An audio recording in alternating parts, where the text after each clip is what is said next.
Nous passons une grande partie de notre vie à regarder dans le rétroviseur, à fixer l'horizon.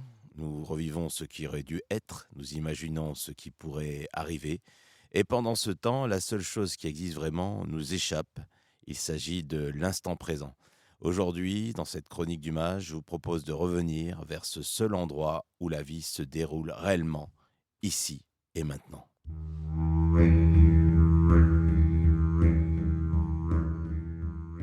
Bienvenue dans les Chroniques du Mage. Je suis Florent Rousset, accompagnant professionnel et personnel depuis plus de 20 ans. Chaque semaine, je vous invite à faire un pas de côté, à prendre de la hauteur et à percevoir autrement ce que vous traversez en explorant d'autres possibles. Je partage avec vous mes perceptions, mes questionnements, mes expériences, des méthodes, des outils, des méditations guidées et des conversations profondes avec des personnes inspirantes. Mon intention, vous aider à retrouver de la clarté, à transformer vos parts d'ombre et à révéler cette lumière intérieure qui peut faire de vous un phare pour les autres. Je vous souhaite une belle écoute de cette chronique du mage.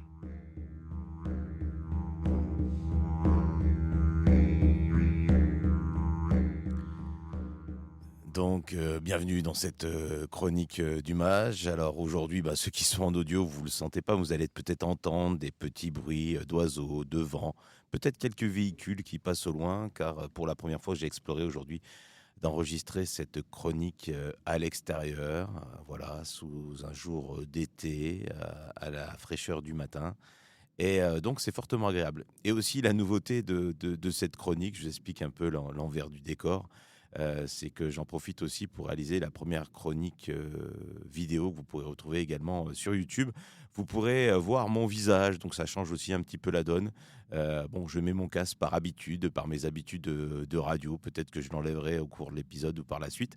Mais en tout cas, vous voulez voir aussi un peu l'envers du décor et l'environnement dans lequel je vous propose d'effectuer cette chronique. Alors, sur les épisodes précédents, on est parti à la découverte de qui nous étions, à essayer de ne pas s'identifier à qui nous sommes, à nos pensées, à nos émotions, aux identités qu'on croit avoir. On a exploré également le mental qui parfois peut nous jouer des tours. On a exploré l'observateur, qu'est-ce qui nous traverse, quel est l'espace qui nous contient, quel est l'espace dans lequel vibrent les choses, dans lequel se vit les choses. Dans le quatrième épisode, alors je vous fais pas toute la rétrospective, mais elle est pas longue pour l'instant, c'est le démarrage de ces chroniques du mage. Donc je me permets effectivement de vous rappeler, on est revenu à notre corps, au fait de revenir à l'intérieur de soi, de revenir à ses sensations corporelles, d'écouter ce que le corps a à nous dire. Et on a vu que le corps, c'est un bon endroit pour l'instant présent, c'est un bon lieu pour se revenir à soi, pour se retrouver et vivre pleinement l'instant présent. Donc, je vous inviterai au cours de ce podcast également à revenir à des pratiques corporelles et voilà, à revenir aux sensations de votre corps de différentes manières. Alors aujourd'hui, je vous propose d'explorer ce fameux Tank Eckhart Tolle a écrit son livre, je crois que c'est Le pouvoir de l'instant présent. Et c'est vrai qu'on a tendance à vivre soit dans le passé, à vivre avec des souvenirs, avec parfois des regrets, des remords, à vivre aussi avec les formes pensées qu'on a pu avoir dans le passé, à vivre avec des émotions, des événements qu'on peut également vivre aujourd'hui, mais on vit avec le souvenir de ces événements-là. Et on a tendance parfois et je vous pose la question, est-ce que vous avez tendance parfois à vivre avec le passé ou êtes-vous pleinement dans le présent? Est-ce que vous pensez à des événements passés? Est-ce que vous jugez ce qui vous arrive? Vous jugez les autres, vos comportements, les réactions des autres à l'aube de leur réaction et à l'aube des histoires que vous avez eues avec eux, à l'aube des souvenirs ou des émotions d'événements passés? Ou est-ce que vous vivez pleinement dans le présent? Le risque, alors, c'est soit de vivre effectivement dans le passé, soit c'est de vivre, c'est-à-dire de regarder dans le rétroviseur. Et si je prends la métaphore d'une voiture, vous voyez que le rétroviseur est quand même c'est intéressant de regarder un peu dans le passé, d'avoir un œil, sur, ce qui est advenu, mais le rétroviseur est beaucoup plus petit que le pare-brise. Le pare-brise qui nous amène dans l'instant présent. Mais si on regarde aussi trop loin, on risque aussi non pas de vivre, dans le présent, de vivre dans le passé, mais on risque aussi de se projeter trop loin et de vivre, dans le futur et d'échapper le seul instant alors, qui nous permet alors à quoi ça sert en fait de vivre dans cet instant présent. Et on sait que c'est pas facile d'y être.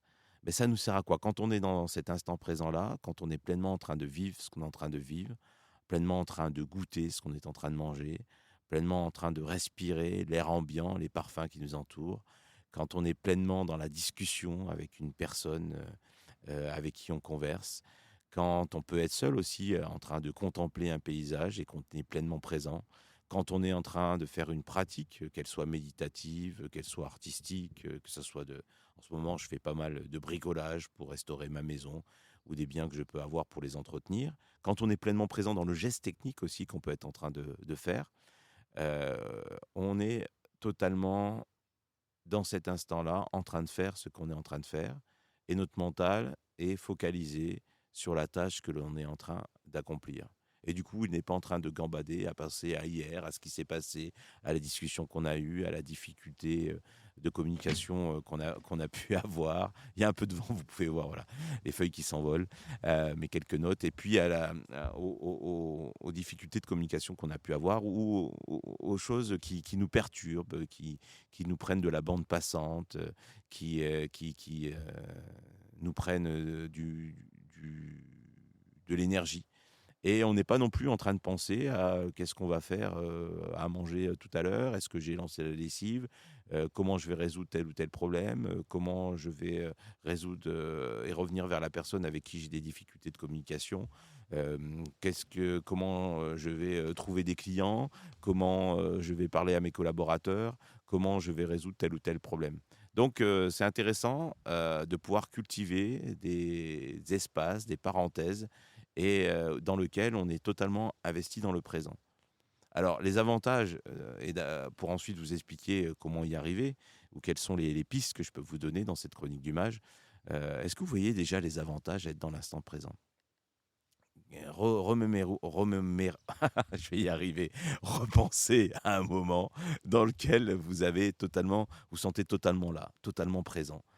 Vous ne pensez à rien d'autre qu'à l'instant que vous vivez. Et qu'est-ce que ça vous permet de vivre? Qu'est-ce que ça vous permet de ressentir? Qu'est-ce que ça vous permet de goûter? Qu'est-ce que ça change pour vous? Quels sont les bénéfices que vous en tirez? Je vous invite à vous introspecter, hein. Dans ces chroniques du mage, c'est pas mal d'introspection. Alors moi, je peux vous expliquer ce que quand je suis totalement dans cet instant présent, par exemple aujourd'hui, en train de faire ce podcast avec vous, ça peut m'apporter de la sérénité. Je peux me sentir apaisé. Je peux me sentir en joie. Je peux me sentir totalement présent à ce que je fais, dans la justesse de l'instant. C'est-à-dire que ce que je fais a du sens. Ce que je fais ne pourrait être autrement que ce que j'ai décidé de faire à l'instant. Avant de réaliser ce podcast-là, j'ai préparé donc cet enregistrement à l'extérieur. J'ai branché mes appareils, la batterie. Je me suis dit, tiens, je vais me filmer avec mon téléphone pour la première fois. Pour que YouTube, il y ait une version filmée. Je vais vivre une nouvelle expérience. Et là, j'ai oublié tout cet aspect technique-là, ce préparatif. Et je suis totalement en train de vous parler, en train de m'exprimer, en train de vous imaginer derrière votre écran, votre téléphone ou en écoute dans votre voiture ou ailleurs. Et je suis totalement présent à vous délivrer le message. Donc il y a une certaine liberté d'être dans l'instant présent, une certaine sérénité, une certaine joie d'être, une certaine justesse, un apaisement. Ce qu'on appelle aussi une présence. Et c'est dans ces instants-là que l'on est à la fois pleinement acteur de ce que nous faisons et aussi pleinement observateur de ce qui est en train de se dérouler, de se passer à l'intérieur de nous.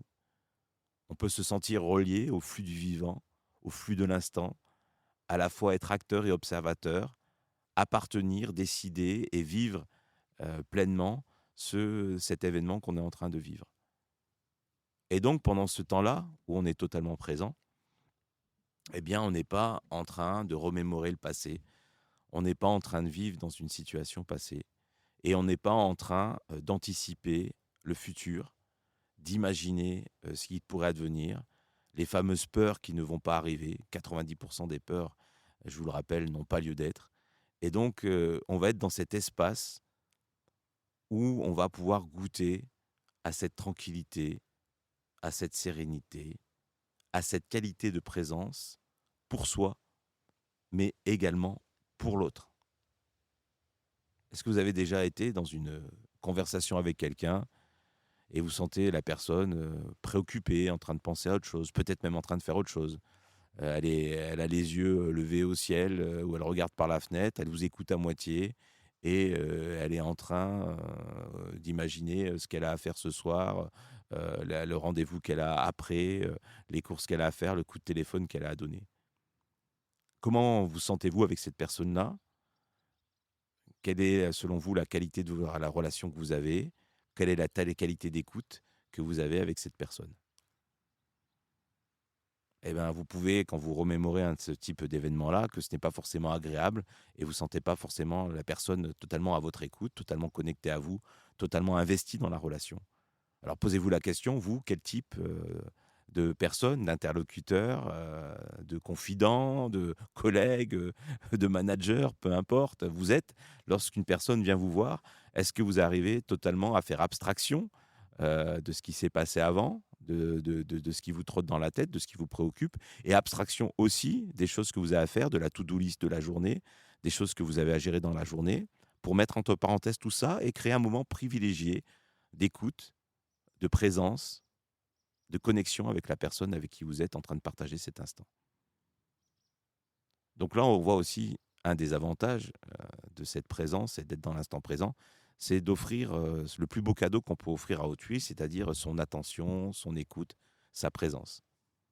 Alors, voilà, ça c'est important de pouvoir l'offrir dans ses sphères professionnelles, de l'offrir à la maison, avec ses enfants, avec, sa compagne ou son compagnon, de pouvoir l'offrir aussi, au travail, dans une réunion avec ses collègues de travail, d'offrir pleinement, cette présence-là et une qualité de présence qui fait que les échanges sont intenses, que les échanges sont profonds, que les personnes sont présentes les uns pour les autres et ce qui fait qu'on peut aussi, quelque part, si on est dans une logique un peu de toujours de productivité si on regarde ça sous un angle professionnel, de pouvoir aussi un peu optimiser son temps et on n'est pas obligé d'avoir des entretiens très longs, des réunions professionnelles très longues si on est totalement présent les uns pour les autres, si on a bien posé le cadre, si, chacun a fermé son portable, son ordinateur, si les personnes arrivent à se concentrer, à faire la part des choses, abstraction, de leurs préoccupations, abstraction de leur, passé ou futur et qu'elles peuvent être totalement là pour résoudre un problème, pour trouver une solution ensemble, pour apporter de la plus-value,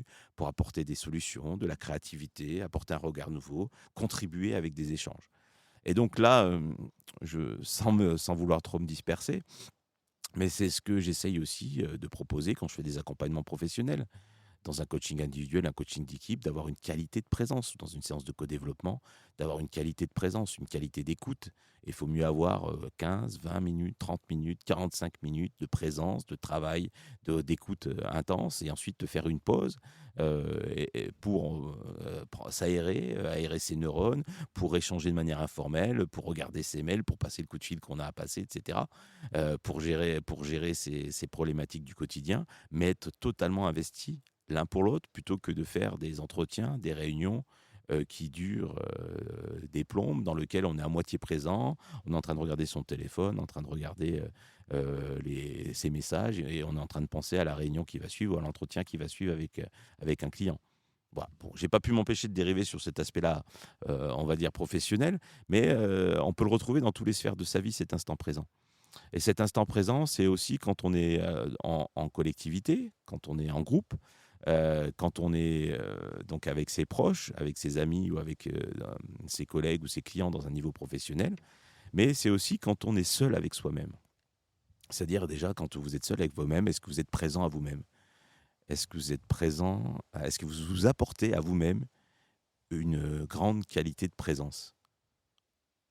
Demandez-vous la dernière fois que vous avez pris un rendez-vous avec vous-même, vous avez vécu, goûté à cet instant présent, vous avez senti, la sensation comme là, quand je réalise ce podcast, du vent sur votre peau, où vous avez senti, la sensation de votre pied sur le sol, où vous avez senti, le mouvement que pouvait faire votre respiration, que vous avez senti la tension ou la détente, à l'intérieur de votre corps, que vous êtes, totalement investi, dans la tâche que vous réalisiez et aussi un des critères, c'est de ne pas voir le temps passer, de trouver ce flow qu'on trouve en psychologie positive ou cette fluidité, qui vous traverse. Pensez-vous regarder ce dernier moment que vous avez goûté là. Sinon, je vous invite vraiment à mettre ce podcast en pause et à vous offrir une vraie pause, un vrai rendez-vous avec vous-même où vous revenez à cet instant présent. Alors, une des manières de revenir à cet instant présent-là, et après je prendrai un peu plus de hauteur, j'aurai une dimension un peu plus philosophique, voire même spirituelle, car vous l'aurez compris, dans les chroniques du mage, j'aborde ces questions-là aussi sous cet angle-là, spirituel ou métaphysique, n'ayons pas peur des mots, mais en tout cas vous faire bénéficier de mon expérience. Vivre l'instant présent, c'est aussi prendre des pauses pour être très très pragmatique dans sa journée, qu'on soit chez soi le week-end ou qu'on soit dans sa semaine de travail, peu importe. C'est aussi arriver à prendre des pauses et pouvoir, par exemple, toutes les heures ou deux, trois fois par demi-journée, regarder par la fenêtre simplement, revenir à sa respiration, observer ce qui se passe dehors. Si vous êtes dans un open space ou si vous voyez les collègues aussi, observez ce qui se passe dans votre lieu de travail. Se mettre en mode observateur, comme ça, apaiser le flux de ses pensées, se focaliser, ça peut être sur un son, ça peut être se focaliser sur une image, une vue à travers la fenêtre, se focaliser sur sa respiration. Ça peut être faire quelques minutes de cohérence cardiaque. On en parlera peut-être plus longuement si vous le souhaitez. Sinon, vous pouvez faire une petite séance de cohérence cardiaque. Ça peut être effectué, comme on l'a vu dans le dernier podcast, un petit scan de son corps, un body scan durant quelques minutes. Ça, c'est une manière de revenir à l'instant présent. Moi, le matin, quand je démarre ma journée, une des manières de revenir à l'instant présent, c'est pouvoir faire quelques exercices de Qigong ou de Tai Chi. Voilà, par exemple, de prendre quelques minutes, alors 15, 20 minutes, pour pouvoir, des fois simplement 10 suffisent, faire quelques exercices et être totalement relié à son corps, à sa respiration, d'être totalement présent et le matin ne pas être déjà dans le flux de ses pensées, soit de la journée d'hier et de tout ce qui ne nous a pas convenu, pas plu, et des choses qu'on n'a pas encore résolues, ou dans la to-do list de sa journée. Ça, c'est une manière effectivement de faire. D'autres personnes vont prendre quelques minutes pour faire de l'écriture, par exemple le matin, et pour pouvoir coucher sur le journal, ou le soir avant de se coucher, ou le matin en se levant, prendre quelques minutes pour soi. D'autres personnes, ça peut être le cas aussi certains jours, je vais prendre quelques minutes à faire de la lecture, donc à prendre un livre qui m'inspire, un bon bouquin, et de me réveiller, et puis avant de démarrer ma journée, de passer 10 minutes à simplement goûter au plaisir de lire et de pouvoir, comme ça, prendre plaisir à lire dans l'instant sans être préoccupé par la liste des choses à faire dans la journée. Une des manières aussi d'être dans l'instant présent, c'est de faire les tâches vraiment de manière consciente, les unes après les autres, et de pouvoir faire des pauses entre chacune d'elles et pouvoir consacrer le temps nécessaire à ces tâches-là et sentir entre chaque tâche si vous avez besoin à un moment donné, quand vous sentez la distraction sur votre téléphone, les notifications, l'envie de bouger, de faire autre chose, il faut aussi s'écouter, écouter son corps et prendre aussi ces moments de respiration qui nous permettent de reposer notre mental et de revenir à nos sensations corporelles, d'aller marcher, d'aller prendre un verre d'eau, prendre un thé, un café, d'aller se dégourdir les jambes, d'aller pourquoi pas reprendre quelques minutes de lecture si vous en avez le loisir pour faire une pause. Et de pouvoir comme ça revenir à ces instants-là qui permettent de nous ressourcer, de nous régénérer et de nous remettre dans l'instant présent, notamment dans le but de calmer notre flux mental. Voilà, donc ça c'est tout un tas de choses que vous pouvez mettre en place assez facilement, on va dire, au quotidien. Moi, si je reviens aux animaux que j'ai autour de chez moi, il m'arrive dans la journée, je suis pas mal en intervention quand même chez des clients, mais sur des moments un peu comme là, plus en été, d'avoir beaucoup moins d'intervention et de pouvoir aller voir, soit d'aller marcher un petit peu dans mon terrain que j'ai la chance d'avoir autour de chez moi, ou d'aller me relier aux chevaux qui sont aussi à côté de chez moi et d'aller les voir, d'aller les caresser quelques minutes.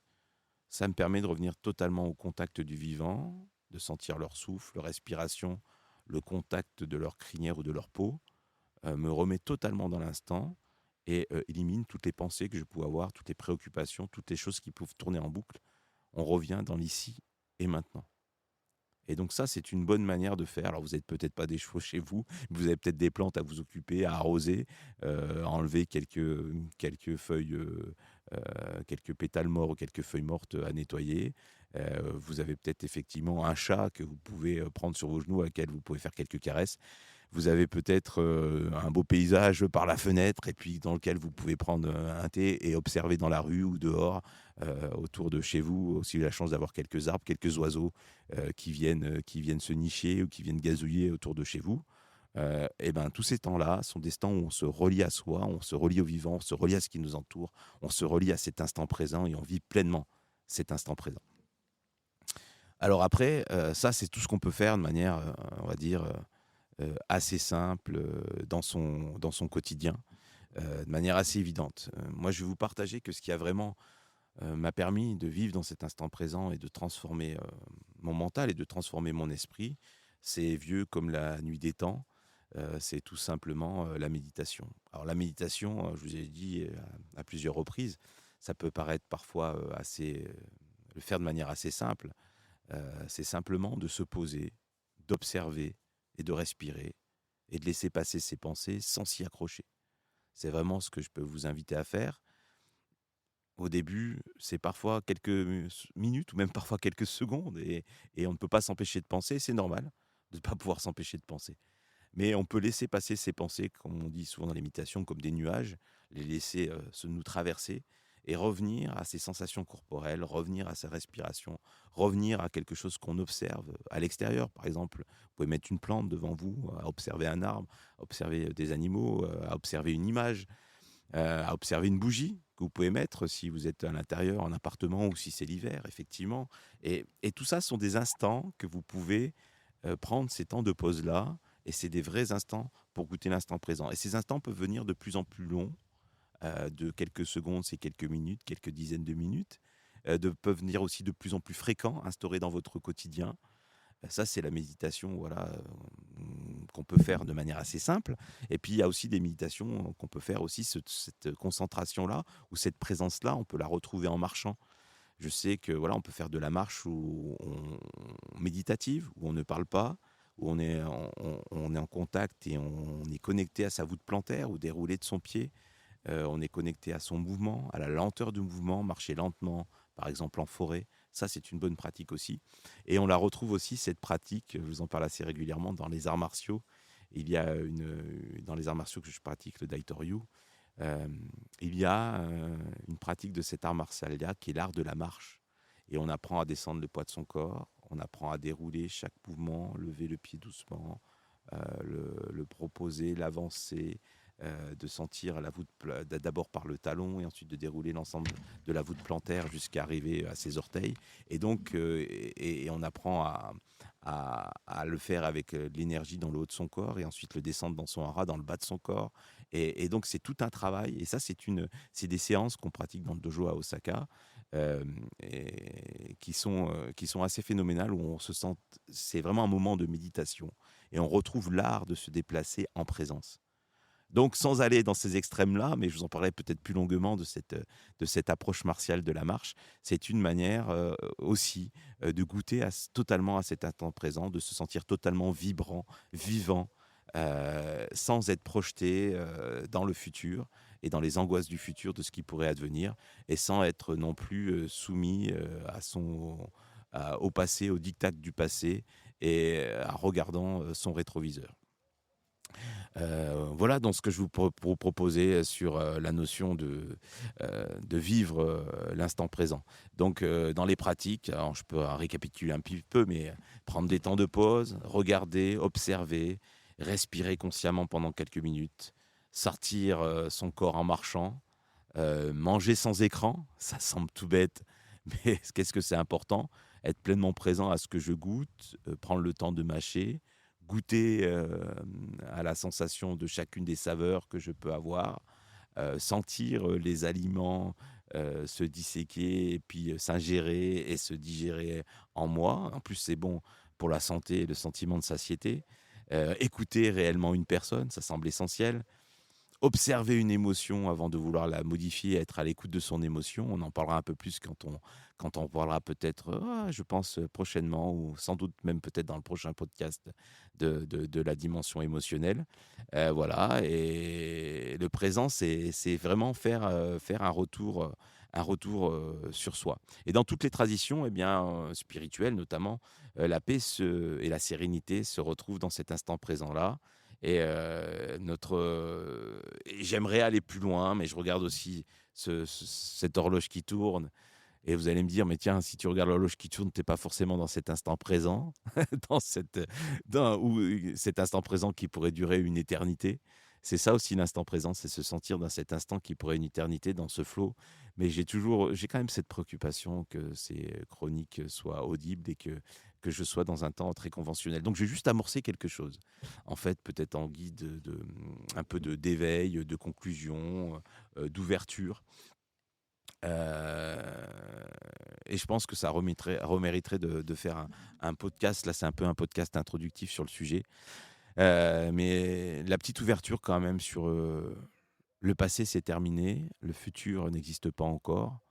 Et le présent, il y a que le présent qui existe en fait. Et aussi, quand on rejoint et quand on parle de physique, de métaphysique, de physique quantique, de spiritualité, de sciences qui se rejoignent aujourd'hui, on nous dit qu'on vit sur un même espace-temps, comme si c'était un même pic, et puis que le passé, le présent, le futur, quelque part, n'existent pas. Et qu'on peut quelque part aussi modifier son passé, et quelque part aussi réinventer son futur à chaque instant. Alors quand je dis ça, ça semble un peu vertigineux, ça semble un peu fou. Ça évoque aussi la notion de karma. Si on vit dans son passé, et ce qu'on vit aujourd'hui, et ce qu'on vit dans l'instant présent, ce sont les conséquences de ses actions passées, mais pas simplement de ses actions, de ses pensées passées, de ses émotions passées, de ses événements passés, et de la trace émotionnelle des événements que nous vivons, des choix que nous avons faits, et aujourd'hui ne sont que la conséquence de toutes ces pensées, de toutes ces émotions, de toutes ces actions, de toutes ces postures, et de tous ces choix que nous avons faits. Alors, est-ce que vous laissez votre vie se déterminer par votre passé et vos actions passées? Est-ce que vous laissez votre vie se déterminer par vos préoccupations futures? Ou est-ce que vous décidez de vivre totalement présent dans l'ici et maintenant et accepter ce qui arrive, accepter ce qui pourra faire aussi l'objet d'un autre podcast? J'ai tellement de choses à vous transmettre et à vous raconter sur le sujet que je vais m'arrêter là pour aujourd'hui. En tout cas, je vous invite vraiment à prendre soin de vous, à vivre dans cet instant présent-là et à le vivre chaque jour et voir que le présent n'est pas un instant entre le passé et le futur, c'est le seul endroit où la vie existe et où vous pouvez être totalement serein et totalement épanoui. Donc en tout cas, je vous remercie pour cette écoute, je vous remercie pour voilà, être allé jusqu'au bout de cette chronique.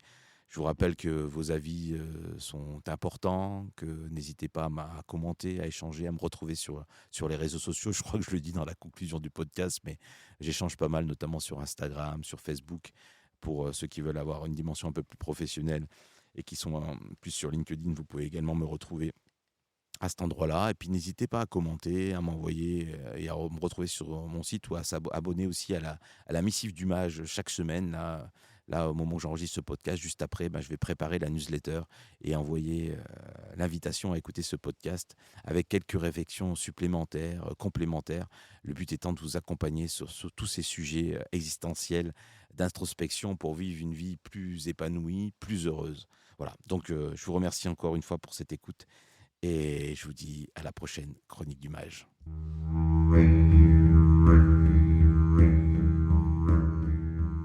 Je vous remercie d'avoir écouté cette chronique du mage jusqu'au bout. Si cette chronique vous a parlé, je vous invite à lui mettre 5 étoiles si c'est possible, à vous abonner et à la partager autour de vous.